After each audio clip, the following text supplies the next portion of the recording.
বুদ্ধি হলো এখন থেকে বাসায় গিয়ে দরজা নক করবা, যে নক করার আগে 1 মিনিটের মোরাকাবা করবা। কি করবা?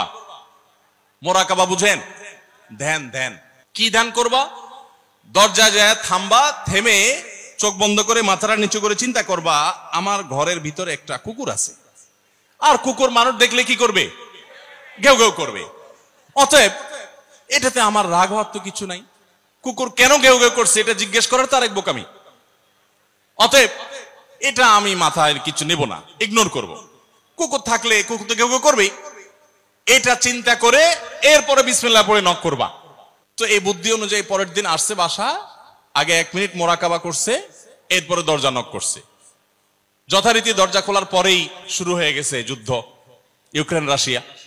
যুদ্ধ শুরু হয়ে যাওয়ার পর এই লোক অন্যান্য দিন সেও টুকটাক রিয়াকশন করে, হাতাহাতি বকাবকি, দুই পক্ষ থেকে টুকটাক হামলা পাল্টা হামলা হইতো। কিন্তু আজকে সেই লোকটা আর হামলা টামলা তার করা দূরের কথা, উল্টা সে মিটমিট করে হাসতেছে এবং একটা পর্যায়ে আর নিয়ন্ত্রণ করতে না পারে ফিক করে হাসেই দিচ্ছে। এবার বউ চিন্তা করতেছে কাহিনী কি? কারণ যারা ঝগড়া করে তাদের সাথে পাল্টা ঝগড়া না করলেও কিন্তু মেজাজ গরম হয়। কয়দিন আগে শুনছেন না পত্রিকা যে এক মহিলা স্বামীরে ডিভোর্স দিছে, কেন? কারণ স্বামী ঝগড়া করে না। কয়দিন আগে পত্রিকা দেখছেন। এই মহিলা যখন দেখছে স্বামী হাইসা দিছে, সে এবার ঝগড়া টগড়া থামায় বলতেছে, ঠান্ডা মাথা বলছে, কাহিনী কি বলতো, তুমি হাসতেছো কেন? বল না না কিছু না কিছু না। সে তো বলবে না। স্বামী মনে করছে হয়তো অন্য কোনো কাহিনী আছে, কোনোভাবে উদ্ধার করতে পারে নাই। পরের দিন আবার সেম কাহিনী, আবারও হেসে দিচ্ছে। মহিলা চিন্তা করছে ব্যাপার কি? বলে না আজকে তো তোমার একদিন কি আমার একদিন, বলতেই হবে তোমার। কেন তুমি হাসতেছো? আমার ঝগড়ার বিনিময়ে তুমি ঝগড়া না করে হাসতেছো, অপমান করতেছো। আমার ঝগড়ার কোনো দাম নাই, আমি কি কথা বলতেছি না, এগুলো কোনো মূল্য নাই। যখন চেতে যাচ্ছে এবার বলতেছে, শোনো তুমি যেহেতু জোরই করতেছো, তাইলে আমি বলি, আমি গেছি এক হুজুরের কাছে, হুজুর আমার এই বুদ্ধি শিখাই দিছে, আমি সে বুদ্ধি অনুযায়ী চিন্তা করি। এখন আমি চোখের সামনে যখন চিন্তা করি যে কুকুর গেউ করতেছে, আমার হাসি আসে। তখন বউ চিন্তা করে, কি বললা তুমি?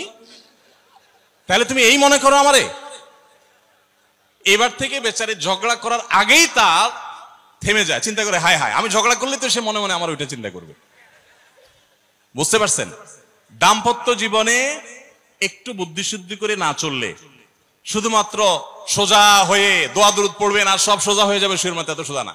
একটু বুদ্ধিশুদ্ধি খাটায় চলতে হয় এবং সবর করতে হয়। এই যে ভদ্রলোক যদি সবর না করতেন, তাহলে মারামারি কাটাকাটি করে কখনো সমাধান হয় না। স্বামী স্ত্রী উভয়কেই আমরা এই যে ঘটনা বলেছি, এই ঘটনার মাধ্যমে কাউকে ছোট করার উদ্দেশ্য না, জাস্ট বোঝানোর উদ্দেশ্য। এটা বিপরীত দিক থেকেও হতে পারে যে আমরা সবর করতে হবে দাম্পত্য জীবনে। তাহলে আগে থেকে, যদি এই ঘটনা বলার উদ্দেশ্য হলো যে এই ভদ্রলোক আগে থেকে যখন অপেক্ষা করছেন যে হ্যাঁ অনাকাঙ্ক্ষিত কিছু হতেই পারে, তখন এটার জন্য প্রস্তুত থাকার কারণে আর তার ঝামেলা বাড়ে নাই, বরং কমছে।